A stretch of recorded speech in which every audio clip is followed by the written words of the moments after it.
Welcome to USL Live Season 24, Week 5 preview show. I am joined today with my esteemed guests, as always. I have Mecca. Howdy. I have Yosh. Ni hao. And I have Split, who is kind of in and out for a little bit until he gets going, but I think he can still talk. Say hi, Split. Oh, no, he's gone. Okay. We will get him back, but he's just he's on his way home, so he will be joining the commentary very shortly. I'm here, guys. Hi. Oh, there he is. Cool. What's up? So, we got a bit to go over for the previous week's matches, but we'll start from the ground up. There's not a lot of topics to go over this week. As mentioned, Rom is out. He is doing a big court case, so he is focused on that. So, good luck to him, and we will see him next week. But, starting with this week's matches in order, our first match, 8:45, we have DX at Nexus on KS10. Mecca? Yeah, this one, in the preview show last week, we talked about this one being interesting and closer than it was. It was super slow at the beginning. From what I've heard, I haven't seen the video yet. Suicide Squad was kind of running around the top of the map, and we missed them and they came back, and we finally engaged Y Road, and Colossal had an excellent flank to break it open. But after the first, I want to say 3 battles, it was pretty much just open season after that. I don't know if they lost morale or what, but especially once who came in, Mites came in for Apollo, kind of fell apart, and it wasn't really that close of a game after that. I think if they would have won the first battle or two, or at least kept it even, the game would have been a lot closer. But I think that after the first 2 battles didn't go their way, I think they knew that they couldn't play slow up by Y Road anymore because we would have surrounded them. So overall, pretty good effort from both teams. Just those 2 early battles were critical in this one. And I will say this is SS at DX. My bad on the mistalk there. I was looking at the wrong week. So, No. But yeah, SS at DX. Go ahead, Yosh. Yeah, I mean, this started out kind of slow, and then it picked up towards the end. We actually had everybody kind of show up except 2 people on our roster, which is something we didn't expect. Yeah. So that was always nice to see. Other than that, Sabotage played really well this match. That was pretty much the bright spot for Suicide Squad. Split? I thought it was an interesting match. I mean, I didn't understand the trying competition for SV's case. It's really, you have to keep moving on Titan. Really, like a good place to position.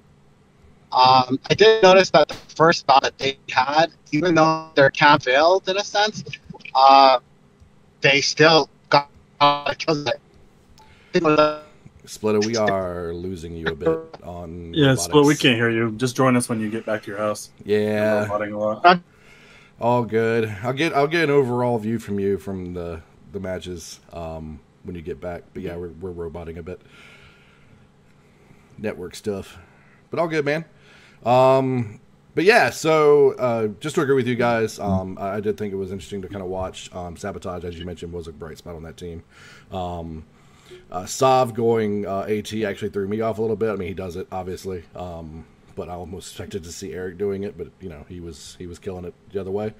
And Colossal went nuts. So, yeah, it was a fun match to watch for DX, and sorry to see SS kind of fall off there. But we will move on to our next match of the evening, which was Cats at Nexus. Yeah, this one kind of disappointed me. I predicted Cats was going to win this the whole time, but I thought Nexus would have kept it a lot closer. I think that you guys kind of looked lost out there. You guys kind of got caught in the middle of a lot of angles. The thing that Cats does best, in my opinion, like their greatest feat, is getting angles, and they always have a solo, sometimes even 2 solos when TG's there, and Soul shows up. So, I mean, that's a strong lineup for Cats, too. Not the same that you guys saw before. So, I think you guys just put yourself in bad positions over and over again, and you kind of got caught. There's a few battles, like above Weed was one. There was one east of Mesa. There's another one I'm forgetting, I'm sure. But you guys were kind of, all 8 of you were in a circle, and Cats had literally 7 angles on you, shooting you, and there was really nothing that you could do. They had like 1 J channel, 1 bottom ridge, 2 under Mesa, 2 over Mesa, 1 coming down the road, and you guys were kind of just in bad positions there. I don't want to say that Foster was LVP because he played pretty well. I'm not sure there's anything you could have done against that lineup to win. I just wish it was a little bit closer so you guys could have built off the momentum from last week. Yeah, watching this game was rough. Nexus looked awful. I think the only good spot in this game was Emperor. I thought he played pretty well. Everyone else had a really bad performance coming off of the previous week where they played really well.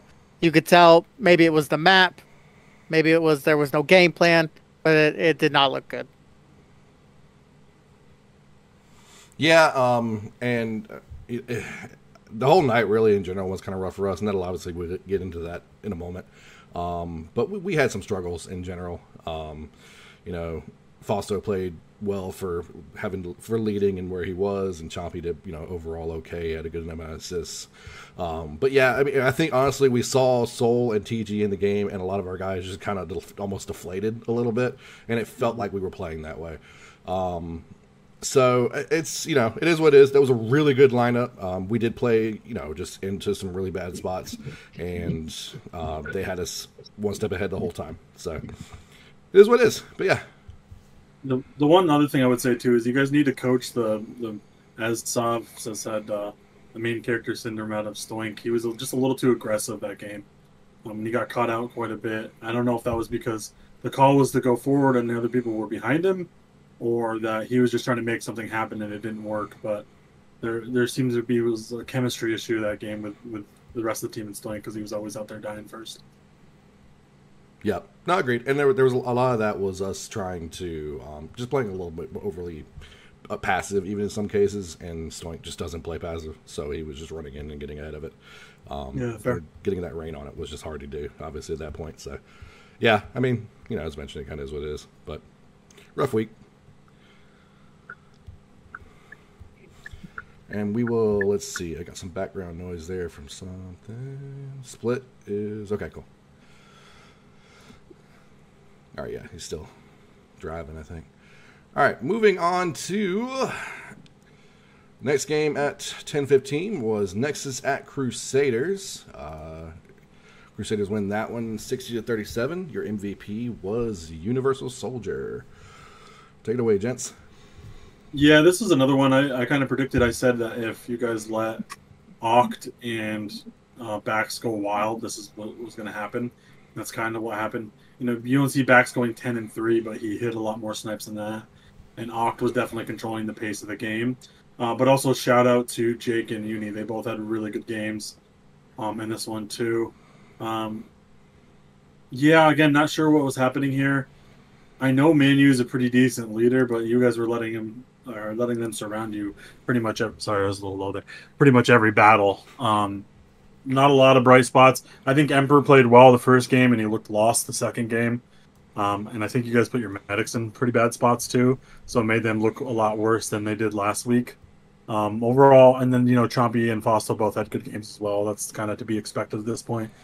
Overall, next week I would say you guys got to go back to running some more ambushes. I know you ran a few, but this seems to be the slower pace of play benefits you guys. So what I would do is try to keep it as slow as possible. Limit the amount of fights, and if you die in a fight, that's fine. Don't be afraid to take it north. So I know you guys would lose cells and you run cells right back into them. Don't be afraid to switch it up and go the other way, even if you're losing, just to kind of keep the game a little bit tighter. This match was oof from Nexus, just plain and simple. Crusaders kind of destroyed each and every person on that roster. Uni had a really good game. He played really well this game. So that was good to see from him. Kind of an underrated guy on this roster that, he could be playing on some different squads. As far as Chompy did his thing, you could tell he wasn't as effective as he was last week on KR or on Outpost Delta.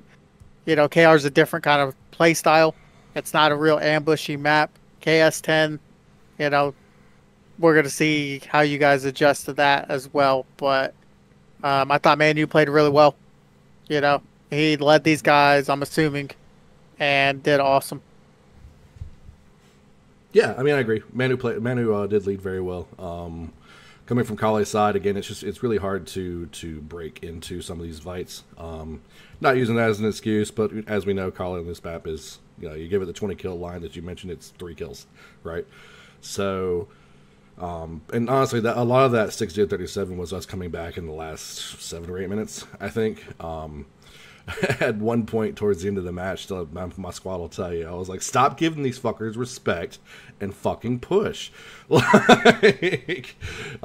Because, at one point it was just like, why are we sitting here? Like, why are we just letting them run up on us like this? They are not, we have the Marines that should stop this. What are we doing? So, it was just a lot of passive play. A lot of people are afraid of getting sniped. A lot of people are afraid of getting ripped. It was some PTSD from week 1, from the amount of people that got sniped then. And if you see where the sniper is, it's not hard to dodge the snipes, but it takes some time to get used to that. I think is kind of where it sits. But I mean, again, and also playing passive around a sniper and ripper plays into their hand. It does, right? Because he can just take pops out on you. Absolutely. And so there's a lot of that, right? So, you mentioned we had the medics in bad spots. We absolutely did. And, just like I said, overall, very rough weekend. But we'll look to bounce back next week.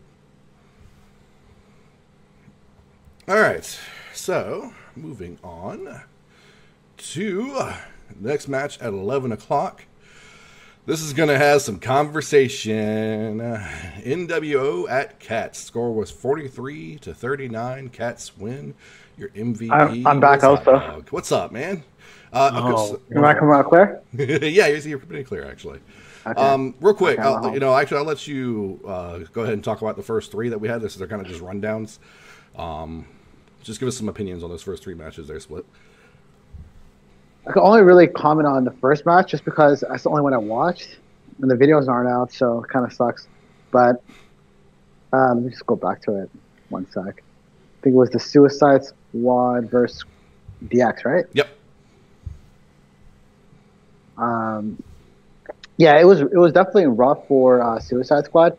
I think mainly because they didn't get the right side, and it's really hard to camp on Titan. Matter of fact, I dare say there's only one spot to camp on Titan, and that's like basically weed. The rest of the whole area is like really horrible positioning wise. Basically, you got to be always moving on Titan. And I noticed for Suicide Squad that they were trying to do the opposite of that in the beginning. I mean, somehow, some way, they actually got like 6 kills, I think, in a losing battle in the first battle, which kudos to them on that one. But it was just bad positioning. I think that's kind of was really rough on their side. Not easy, obviously, being on Titan. A lot of angles are taken away from you. And then a lot of times when you're facing a squad like Soft Squad, if you're a Suicide Squad, which you may not have all your talent there, you may not feel like you're, ready to face them face to face or whatever the case was. But all in all, yeah, I thought Suicide Squad could have played a tad bit better just to take a little bit more risks. But that's the only one I saw. Fair enough, yeah. Cool. Well said. All right. So going back to that 11 o'clock, which is going to be the fun one here. MVP for that game was Slob, by the way, for Cats at New World Order. 43-39, Cats win. Take it away, Mecca. Yeah, so besides the controversy, starting with actual gameplay, this was actually a very entertaining match. I think both teams made a lot of mistakes, and you saw a lot of battles that should have been 8-0 for one team and end up splitting, or the other team won, or maybe survived 2 or 3. So it was close all game. And I think it's pretty evenly matched too. If you look at both sides, I think that Cats probably has a better roster on paper, but when you have Pandy doing Pandy things, even though he played okay in this game, and then Faxon, Staley, Marine. Then the other team you have, Ninja showing up, Danny playing well, and then Split and Kevin playing well too. It's pretty even. Meds, I don't think Sun did very well. Even though he had the most heal points, he definitely let a couple people die in this game, which could have made the difference. I think all of the meta war talk for Sun even being in consideration pretty much died with this game. I just think it was a really poor game from him. Other than that, once you get to the controversy of Leak falling into his, and I'm sure you'll have a little bit more to say about this too, Bowen, but when Leak fell into his dropship or to his baselines at his base to avoid a death, and then, NWO ends up winning that battle, even though Leak should have 100% been dead. It should have been 8 versus 7. It just, I understand why you maybe want an appeal because, you go by letter of the law with the actual rules. There's nothing explicitly that says what happened kind of thing. But if you use your brain and common sense, the refs, I think, left them off easy because if I were the ref there, I would have spec Leak for 5 and lost player spot for 5 minutes because he shot behind his line and avoided a death and crossed his baseline. So I think they got off easy. So I think that's probably about the appeal. And then as far as Pandy's lag goes, I definitely saw it. But as Fausto kind of said, I think I saw it more than Fausto, but it wasn't consistent for me. Like, I probably would have spec'd him, but I can understand why you wouldn't either if you missed it at the right times. Because I was spec'ing him pretty much the whole game, and it was happening like every 5-6 minutes. It's not like it was every battle, every 2 seconds. So if you're not spec'ing him at that exact right time, I could understand why you miss it. And I was talking to a couple people last night about the appeal, and I was saying, if you watch football, it's kind of like a DPI, right? If you're not the ref in the game, defensive pass interference of football, if you're not the ref in the game and you're just looking at it and, from the video or not even the video, just from spec, not the ref's point of view, it's just so hard to make that call. It's just such a subjective call to make that I don't think you could ever grant an appeal on if a person should have been spec'd or not. Unless that person was like crazy lagging like SV was last season when he got spec'd. Yeah. So first off, I want to say thank you for the staff. You guys have a very hard job, obviously. I mean, everyone does this, donates their time so that we can continue having a successful league. In saying that, though, the decisions this week were not very good from the reffing standpoint. Once Leak enters his baseline, now, I think this has to fall in the meta of that we've been seeing over this course of the season is staying by your base the entire time. If, New World Order would have pushed into, in the center of the map, we wouldn't be talking about this now. And it sucks because they match up with Cats pretty evenly on the Marine front. But the fact that Leak went into his base, shot like probably 1 or 2 clips, and, it took the staff a little bit to kind of get a handle on what was going on. I understand they didn't want to make a mistake or anything like that, but that's got to be something that needs to be corrected right then and there. And I think the penalty should be harsh for the team if you're going to stay near your base. Right? If you want to stay near your base, cool, got it. But don't expect any kind of like leniency if you go back into your rape lines. As far as Pandy's lag was going, like Mecca was saying, he was lagging the entire game, but it came in like weird spurts. If it had been me, I'd have spec'd him. Just straight up. The fact that he wasn't spec'd is a little wild to me. I didn't think Pister was going to get his appeal approved. There's, considering that his team broke the rules first. That's kind of hard to make that call. So, other than that, I thought the game was good. I mean, I just wish it wouldn't have played out the way that it played out. Bowen, what do you have about the reffing controversy, and what could you do better to fix it in the upcoming games? Split? Sure. I thought it was a good game. Few bad deaths by me in the beginning, which kind of like I hated. But outside of that, I thought we played really strong. We weren't camping. I kind of was having that feeling that Yosh was kind of insinuating that right now, but that's furthest from the truth. We were not really stationary much at all. Most of the match, pretty much the majority of the match, we were just moving. And if we got caught in some really bad positions, we tried to fall out of those positions. Of course, falling sometimes leads to bad deaths as well. But nonetheless, overall, we did, I think, pretty good considering. We definitely did make some mistakes. The there's some, like even the opening battle, we got a kill. We didn't get no cleanup kills. We just got one kill. And a testament to what you guys said earlier as well, which was that both sides were not getting much out of the battles, right? Yeah, I think it's because both teams really understood the importance of survival as well as each battle, right? And try to get as much as you can out of it. If you're on the losing side, get out of there. And if you're on the winning side, try to get as much as you can out of it, but without getting any more deaths. As for the controversy, yeah, it was kind of interesting because I didn't, at the time, we didn't know what just happened. We just saw this team awarded +1. And at that moment, I was like, what the hell? Because it was an even score. It was like, I think it was 34-34 or 28-20. I don't know. It was a tie game at some point. And then they said that they were up +1 or something, which then, or right around there, I could say, which kind of put us at a really weird situation because we knew we had to push again. Yeah, there was a few issues. Of course, there was Pandy's lag. It was mentioned multiple times. Why is this guy still in? It is what it is. We don't have any control of those matters either. Should appeal be granted or not? I mean, honestly, I was telling Kevin, rather Kevin brought it up to me, I should say. I asked the question, which was, how often has an appeal been granted in the past? Apparently it was only one time, right?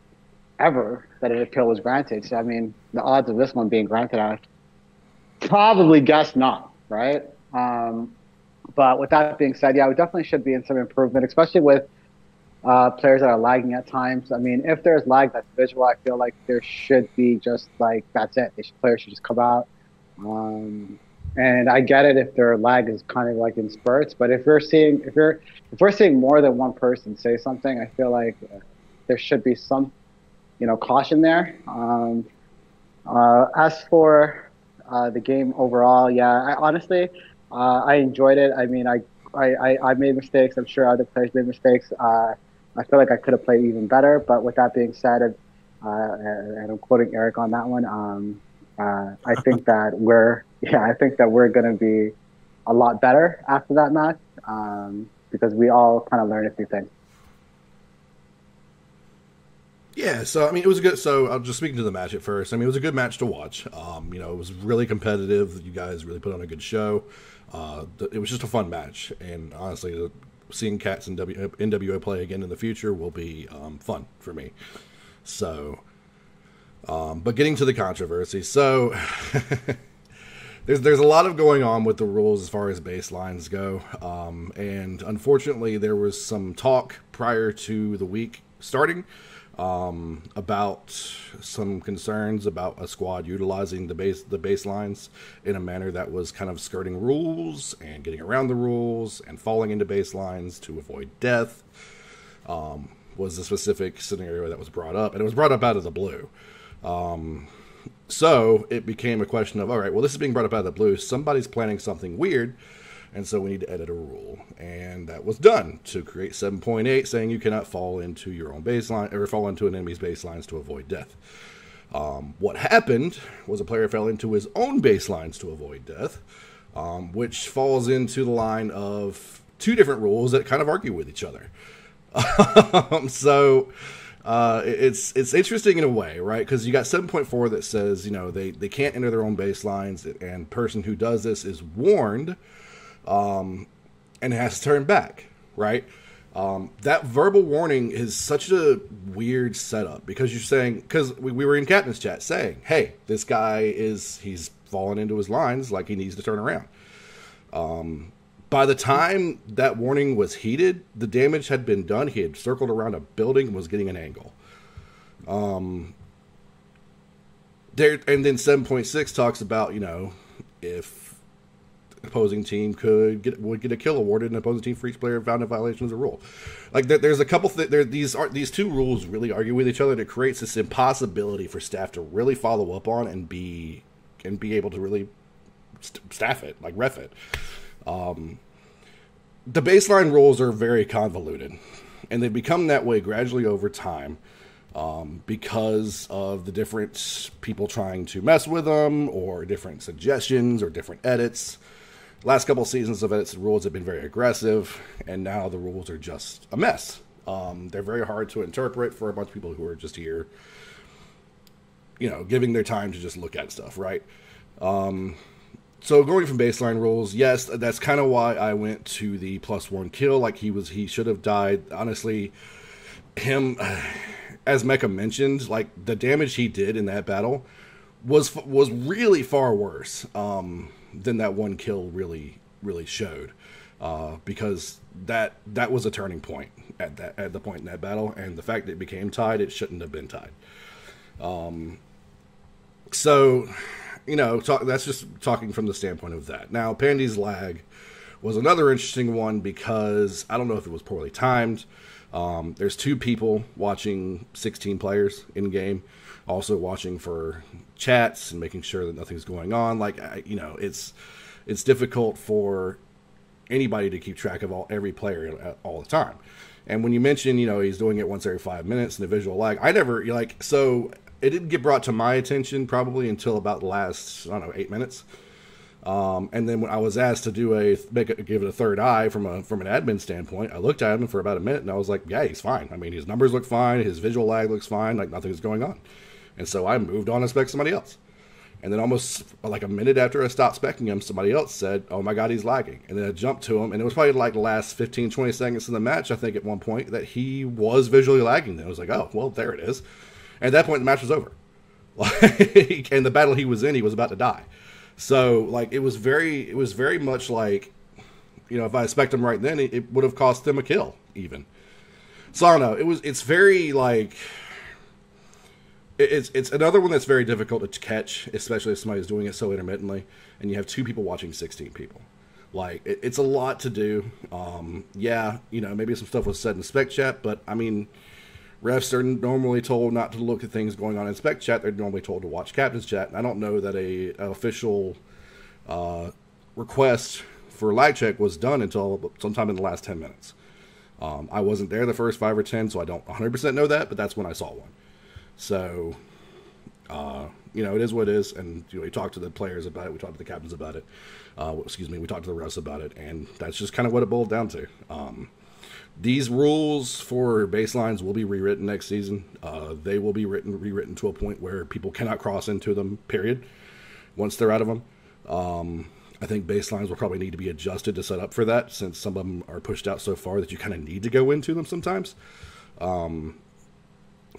But with that being said, it just creates too much confusion, too much problems, and honestly, people going into baselines will not even get a warning. It'll be you get spec'd, and then if it happens again, you can get spec'd and go right back in. And if it happens again, you're out for 5 minutes, right? And then if you did it to avoid a death, the other team gets a kill. Like, it's just the way it's going to have to be. I mean, we're just going to be very cut and dry, black and white. That's the way it needs to be set up. So we're asking a lot for people who are not being paid, I feel, to really be on top of every little thing possible, especially with the way these rules are written. And that's about all I really have to say about the controversy. It is what it is. Yeah, there's some sloppiness in there. There's always some sloppiness every week, and it's we can only see what we can see, right? So, and we make judgment calls based on the actions that occurred in the match. So yeah, that's my standpoint on it. So I got a couple questions then. Yeah, sure. Between how everything went down, your main ref was Victim and your co-ref was Grump, right? All the way around, but yeah. Oh, so Grump was the main. Well, let me double check. No, I was the backup. Oh, okay. My bad. Okay. So, in that kind of scenario, what's the protocol? If the co-ref wants to spec somebody and the main ref doesn't, what's going to happen there? I mean, it kind of comes down to getting that third opinion. Like, since I was in the arena, they asked me about the lag check as well, and I don't think anybody actually said to spec him. Are you talking about the lag or the? Talk about both of them, because in my opinion, once you make a ruling like that, especially the way it came down, like the whole leak thing with the +1, that came in the middle of the freaking match. That sucks Yeah, for Pistol and them guys. And that's, that's why their appeal thing was, had Yeah, some but validity. it kind of has to. right. I mean, What are you going to do post match? I mean, Well, League cheated in game to avoid a death. Well, I'm with Affected you on the that. match live. Yeah, So- that's the thing. Like, Leak himself never mentioned anything like that, and we never saw that play either. So I would like to see the video on that, like him purposefully avoiding a death.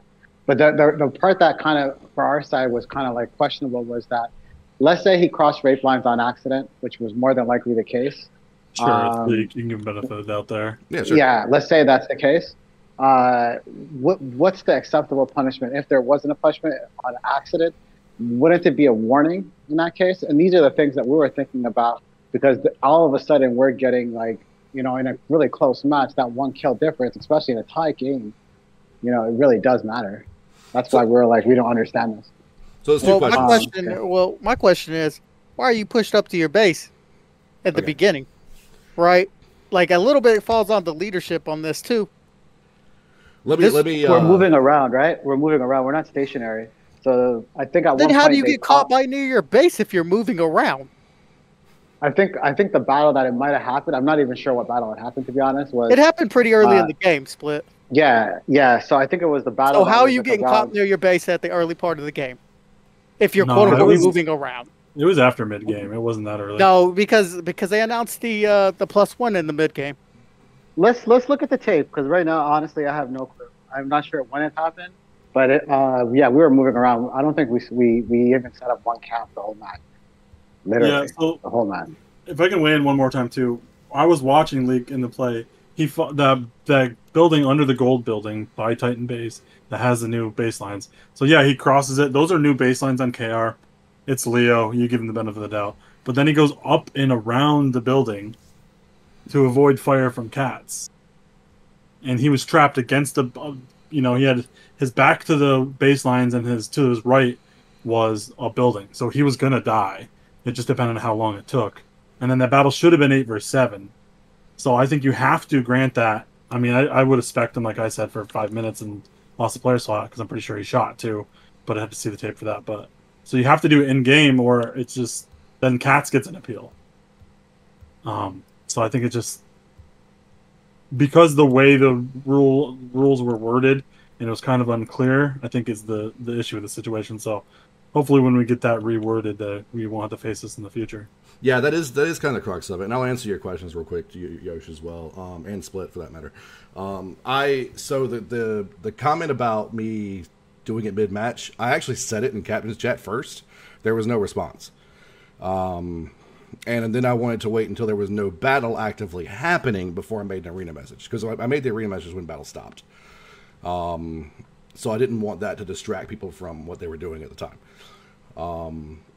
And so there was a little bit of a delay on that front, but I did speak up in Captain's chat pretty quick, and I don't know that Pista really ever reads Captain's chat. So that's kind of what that boiled down to. Like, it was probably a good 1 to 2 minute delay between Captain's chat and the arena message. Only he invited Kevin to Cap chat. He might have, honestly. I don't know. I don't know that anybody read, but I said it in Captain's chat and nobody said a word. So when it wasn't acknowledged, I figured nobody read it, and I said I need to make sure everybody is aware of this. So that is what that is. There was another question there, Yosh. What was the other question? Yeah, so were you the deciding factor on whether to spec Pandy or not? I would have been. Well, He had been lagging through the entire game, but they would come in like weird spurts, though. Right. Like if you were paying attention to him, which if NWO did their job, as soon as he spikes the first time, you're like, hey, this dude's lagging. Right. Right. And then the rest watch him, and they would have saw him lag again because he lagged multiple times throughout that game. Yeah. Now, if they didn't do their job, then that's on them. That is what it is. Yeah, so it's their prerogative to reach out to me and as the admin in the arena and just say, hey, can you give us a third eye on this and check to see if he's lagging and what you think. And that happened for me, like I said, probably around the 7 or 8 minute mark left in the game. And I saw the lag check in Captain's chat around that time. So if it happened before then, maybe it was before I joined Captain's Chat or something. I don't know. I don't remember when I joined the Captain's Chat, honestly. But it was at least fairly early in the match, and I never saw it there. So, it's kind of a multiple thing there, where if we feel somebody's really lagging, like, make it a point to bring it up in Captain's Chat, so everybody's, the refs can be fully aware of it. And the fact that it was brought up to me, when I looked at him, he was like having no issues at all, like looked perfectly fine, but not even the smallest laser, like everything looked good. I never saw lag until about the last 15 to 30 seconds, somewhere in that range. So, it comes down to, again, if it's so intermittent, right? Like, they're jumping around, they're watching for camps, and stuff like that. Like, it's just, you can't, people are going to slip through the cracks, and sometimes the lag spikes are just not going to get noticed. I mean, unless somebody's really keeping us on about it, like, making sure that, hey, this person is lagging, please watch them. Like, it's going to be hard to stick to that, right? So yeah, I mean, hindsight's 2020. Maybe there were better ways to look at it, but I can't think of much that I would have done in the moment that was really much different, honestly. So, okay. Sounds like you guys made a mistake and appeal should be granted. I hear you, Split. I hear you. I mean, I'll be honest, I don't think so, but I can see No, it. it's okay. It's okay. It's okay. I think we should talk about honestly, this. we next week after the didn't video. expect the appeal to be granted either way, but it's okay. Yeah, we should revisit this next week after the video. And Yeah, that's fair. along. That's fair, actually. We should do that. Make that a point, actually. All right, so yeah, let's move on. We have been going for about 45 minutes here. So let's go ahead and move on to the last match of the night. Crusaders at Suicide Squad. Score was 84-31. MVP was Ghost Bomber. Take it away. Yeah, for the sake of brevity, not much to talk about in this game. Just a absolute whomping. For some reason, Bax thought he had a chance because he almost beat them when they were camping Blacktop on Collie. And I think Mountain just outled Manu on this. You had Negi rage quitting, Metal rage quitting. Crusaders just look like an absolute mess in this game. Torch not showing up, yeah, no surprise there. SV being scared of Jake. Just nothing went Crusaders' way this game. So I don't think there's much to talk about here. They just kind of whomped them. GB went 25, good for him. Probably the best game he's ever had, so shout out to GB. Yeah, I mean, there's not much to say here. Suicide Squad took care of business. I just can't forget. One person on the chat was like, Savo's playing like it's iOS landing. Because the way that he was just going through the team, it just was like clockwork. But yeah, I don't know why Crusaders was playing like that. I mean, again, we saw a better showing. It's, again, really hard to face Suicide Squad on the wrong side, obviously. But with that being said, Eric, I think that we'll see Crusaders come back again and hopefully have better performances. Split. I do need a that's with that being said counter on every video. I think from now on. just kidding. All right, but yeah, no, I completely agreed. There was Crusaders was an absolute mess. I mean, as you mentioned, Metal left in the middle of the match. I'm surprised he actually had stats. So yeah, it only shows he has 37 play seconds, so something went weird there. But, yeah, it was an absolute mess of a match and just a whole different setup. I mean, what do you do? It's the wrong side. KR is KR. So, moving on now to the week's matches for this week. Starting with 8:45, we have DX at Nexus. This is the one I meant to bring up earlier. Yeah, Bowen, I'm going to apologize in advance. I think this is going to be a bloodbath. AS10 especially, there's just so many different angles that we can flank you from. We should have everybody. I mean, we showed 14 last week. We were supposed to show like 6, so that's good. But I think everybody's going to show up. I think you see myself, ESO, Champ. But we're probably going to rotate in people. I think this is probably going to be a glorified stat pad. But hopefully you guys can can slow it down and not let us just completely take you over the whole match. Just try to keep it competitive early, keep people interested. Yeah, I don't have too much to say about this game. Split. Oh, did we lose Split? He's in the garage. I think we lost Split. It's all good. No, I'm here. Oh, there he is. Sorry. I had it on mute. I think DX by like 30 or 40, at least 30 or 40 minutes. That's fair. That's fair. I won't stick around that one too long. Moving on to 9:30 Nexus at New World Order.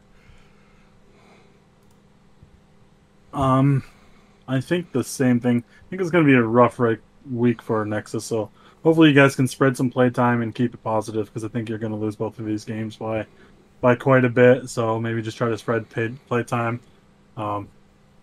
Make sure you play Chompy both games, the whole game, so we can win Cave Beast. And then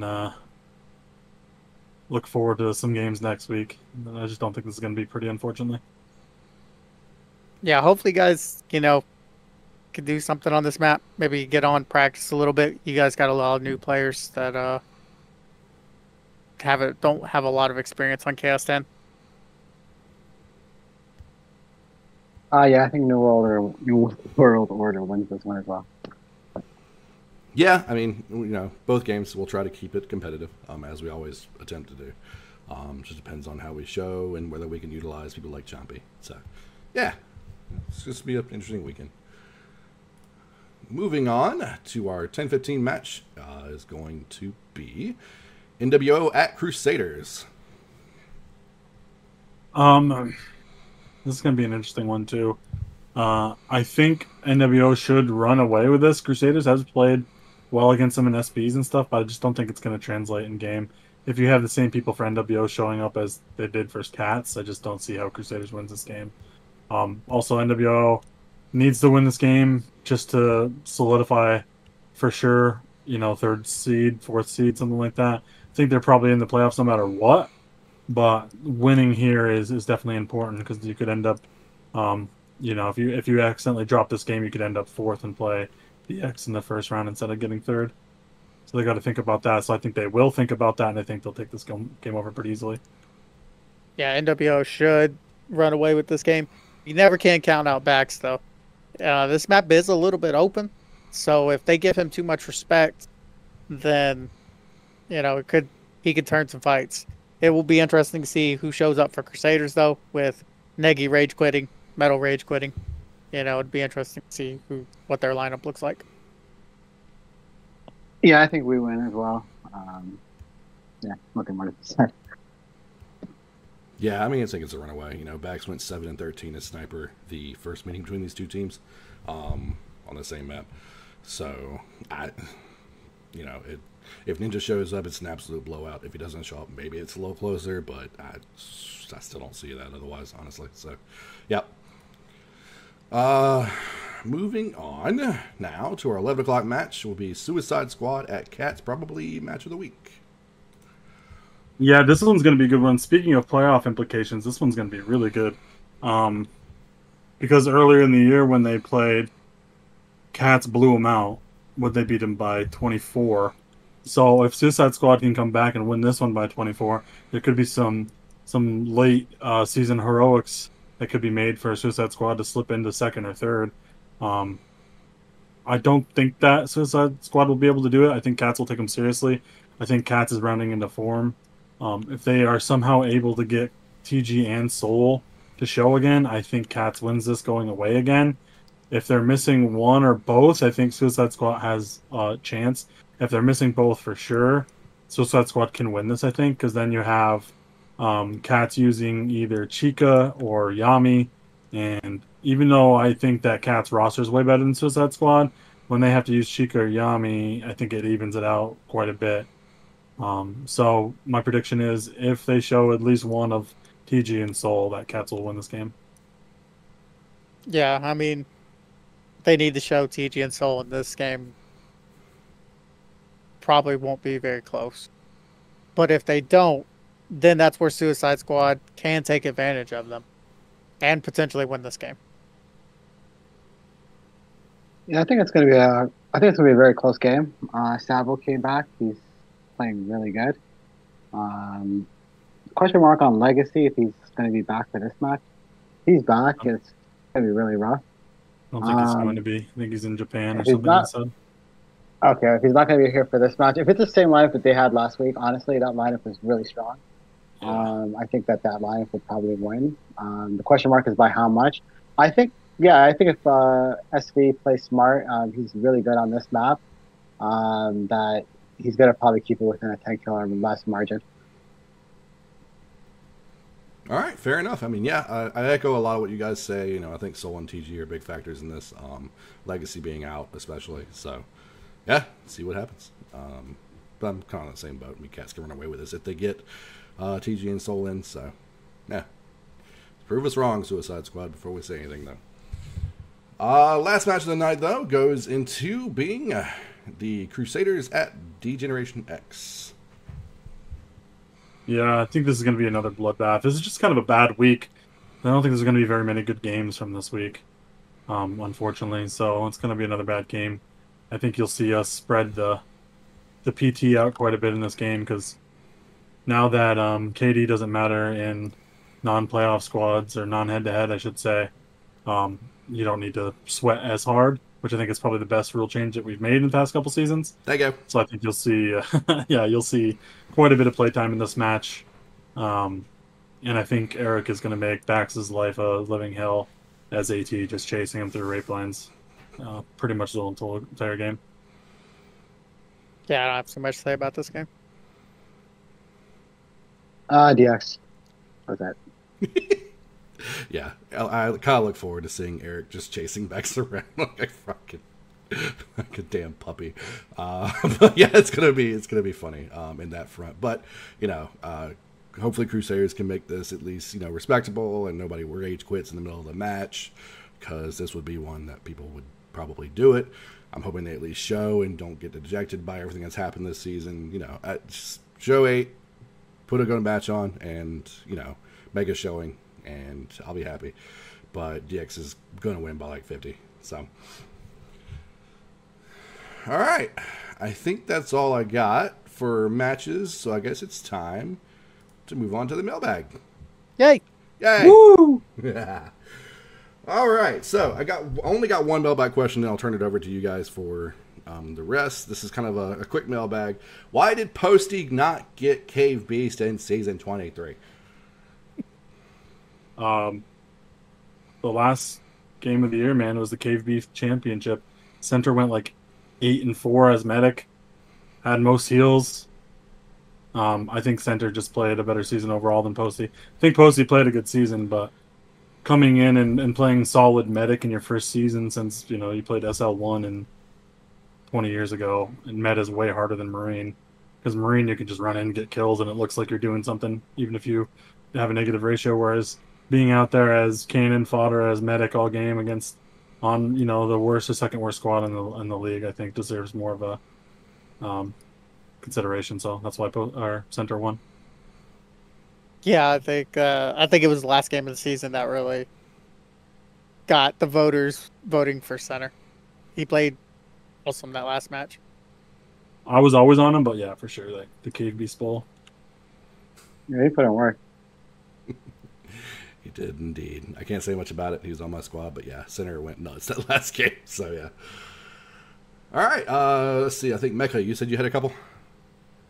Yeah, I actually had one that just popped up. Nice. All things considered, so you have to consider, toxicity, personality, everything like that. If you were starting a squad today and you had to pick between Bax and Flash, who would you pick? Flash. Yeah, Flash. Yeah, Flash. I mean, there's so much like. Sorry, go ahead, Split. I'll stop there for a second. Oh, I think that was Mecca. No, I was asking you, who would you pick? Oh, it's a tough one, actually. I would say Flash just for one reason.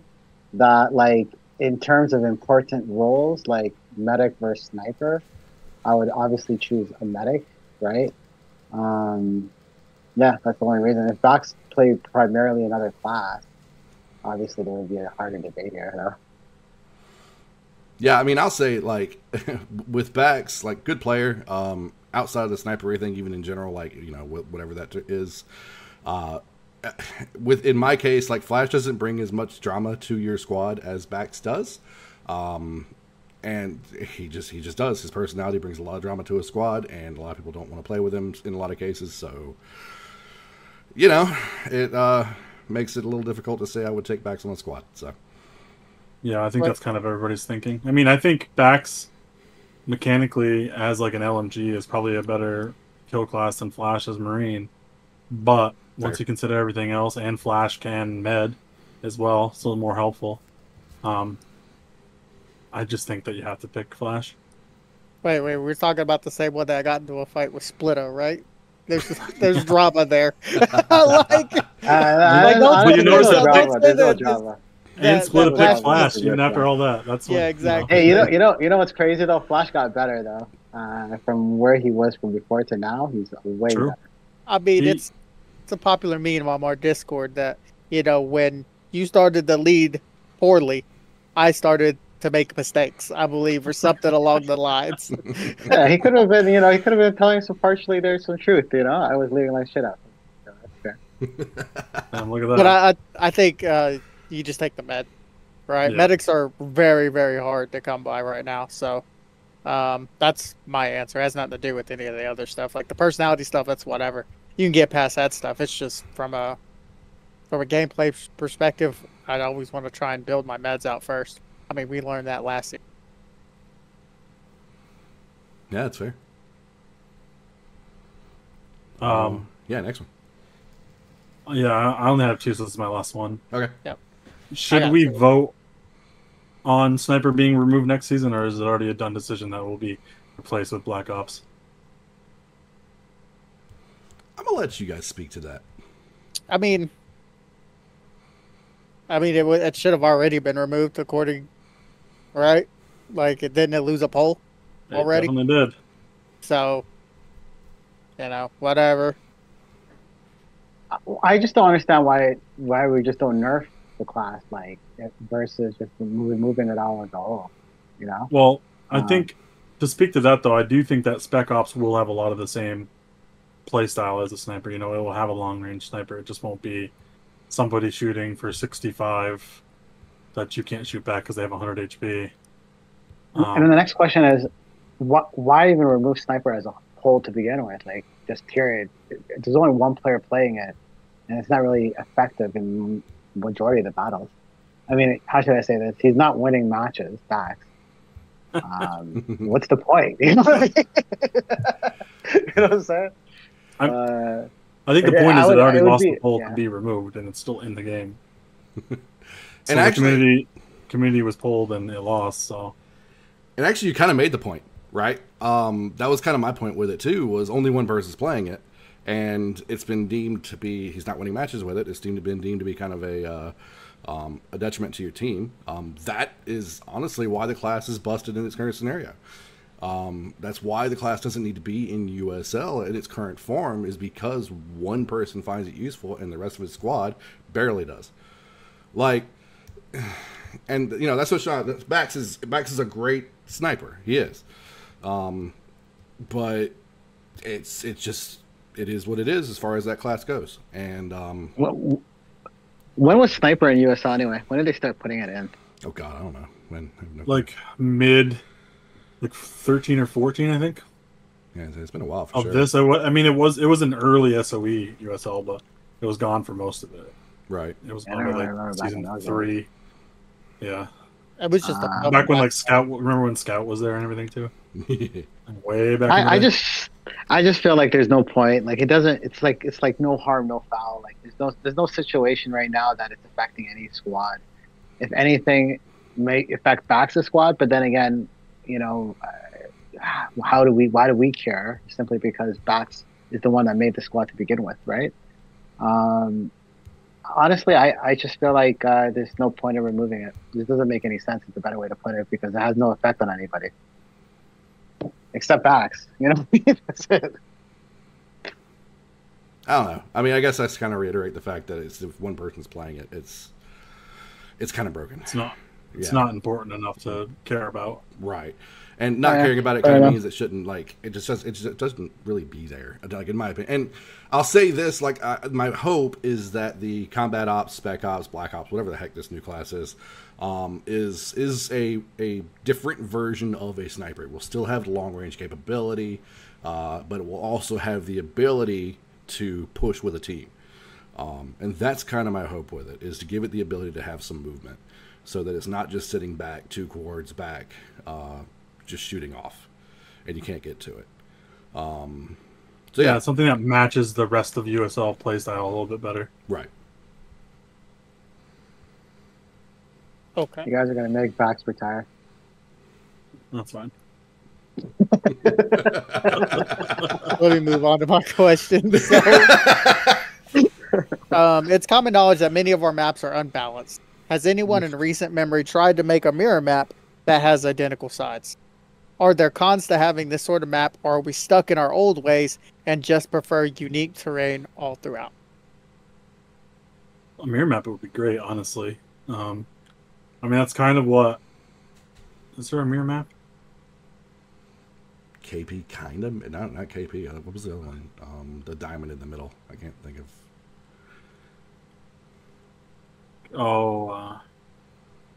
Yeah, I don't think there is, honestly. Yeah, not a good one. That was not really mirrored, right?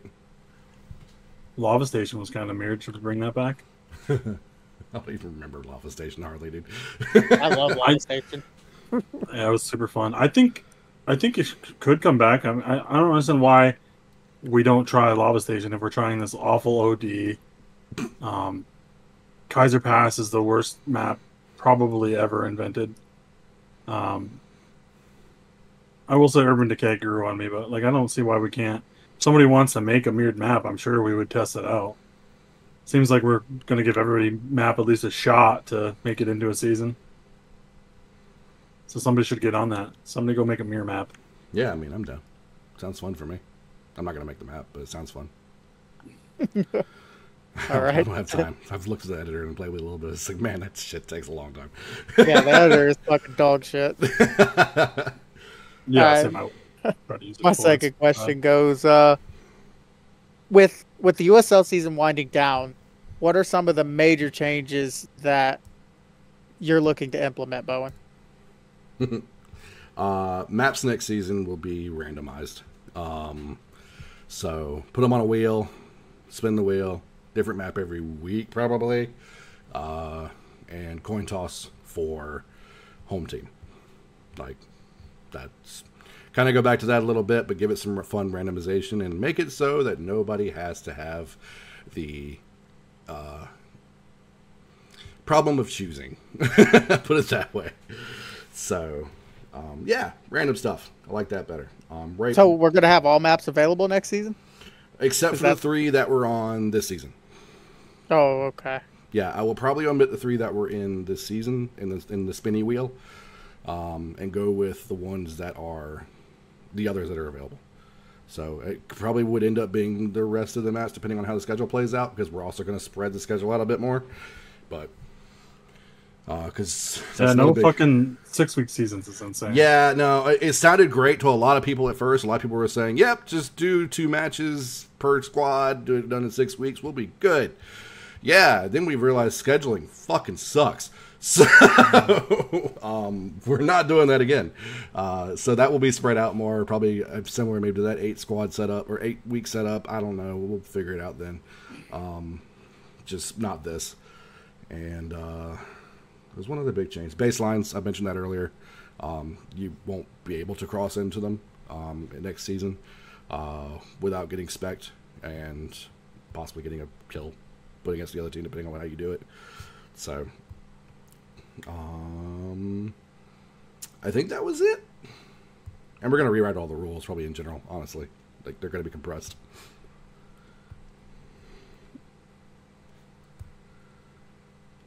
Okay. I mean, that's all I got. Awesome. Split, you got any? 0. Satch.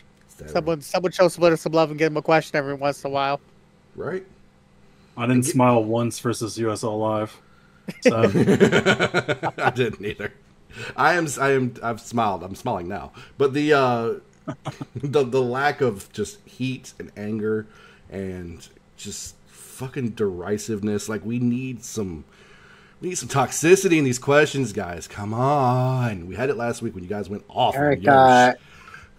we need Eric here, and Eric needs one of the mailbag questions coming from Grumpy. I mean, I can just unmute and start. You rang? being toxic. Oh God, Eric's here. Oh man. oh, I just got a late one. Split. When is Worms coming back? Oh, It's all dependent on Kaga. Oh, shit. oh, you heard it here first. Worms is back. That is Yeah, it's not coming not back. what that guys. means. Worms I don't is think. dead. Not a single Worm member wants Worms to come back. Okay, dead. It's never coming back. Okay? That's the truth. That's probably true. Yeah, Kaga's barely playing. Is not playing now, really. So, yeah. Well, I think that'll do it. Unless you guys have any other further comments. Good. No, I'm good. Wait, hold on. I have a question. Maybe. Hold on. Hey, Oh. Okay, Oh. here it is. Better be toxic. All right. Let's see. It's if Bax leaves, are you guys worried about others leaving that don't get to play since other squads will not pick them up? no, because there'll be somebody to fill a slot. Yeah. And To be they'll pick honest, up. like somebody will pick up that squad and put players together. We don't negotiate with terrorists. Yeah. It has nothing to do with that. It's just the way it goes. Like, for example, if Sov leaves the game, other people are going to come in and pick that up, right? Like, as long as still people want to play, somebody will always make a squad because they're like, oh, I want to do my own thing, like Pister, right? He put together a roster pretty quick. Who's going to pick up 3K is the question. Is 3A going to I mean- pick up himself? Yeah, does he even play? And tracks. And, Well, Trax had a chance. Like, Yeah, Trax left Nexus, dude. It's his fault. yeah, Left Nexus. Been part of some drama over on the Crusader side. Even I mean, I don't know what to tell you. Like, missed Big his shit. tryout with us. dig your He own had a holes. shot. Yeah, is there any other captain though fear-mongering. it is potential fear mongering, but we should entertain it nonetheless, right? Yeah, I guess. do you think but- that if we remove backs, that there will be like no other captain though? Potentially. I mean, that dude could captain and grab most of those guys. You know, that's Hellcats was a lot of those guys anyways, so. Yeah, valid. Okay. I think it's That dude possible. is- If not, we have. That dude is the replacement. But that dude Right. kept a lot of guys together, and they were most of the time Dark not very Slayers. toxic. Dark Slayers. Dark Slayer's coming. Give us that Dark Slayers next season, Tyrell. All right. Well, that'll do it for USL Live. If you're interested in playing or seeing what we're doing here, please visit USLLive.com. This has been Bowen. We'd like to thank our executive producer, Military Police. And I'm just going to sign off here because I have no good outro. Have a good one, guys. We'll see you this week.